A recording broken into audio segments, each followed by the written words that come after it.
coming out of Indianapolis, we actually have some good news after a crash. This is obviously from Chance Hymas, or about Chance Hymas, who, if you missed it, on the over-under jump, jumped too far to the right, caught a tough block, and then face planted into the ground, which normally could be really bad. I mean, you consider the over-under jumps are what, 10, 15 feet tall?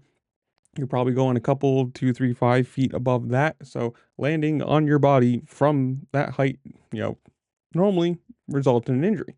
But from a quote from him saying, well, quote, the East West showdown was a DNF for me, unfortunately.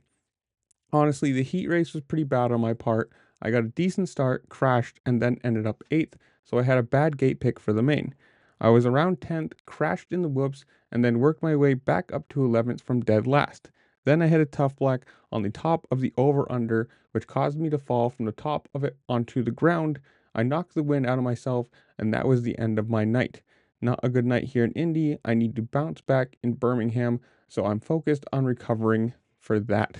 So, I mean, you gotta say, pretty good with how many people are getting injured.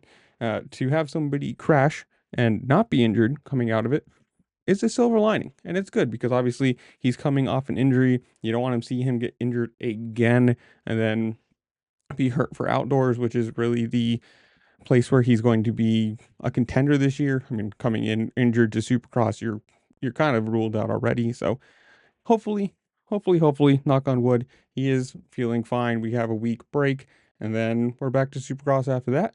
But I don't know. You guys tell me, are you enjoying this year? Are you enjoying the crash fest and the injury fest that it is? Or are you just excited for motocross to come and hopefully for most of the injured people to be back? Whatever it is, comment down below. Tell me what you think. While you're down there, make sure to like, share, subscribe, do all the fun things this platform allows you to do because it really just helped me out. I appreciate it. And with that, I'll see you later. Peace.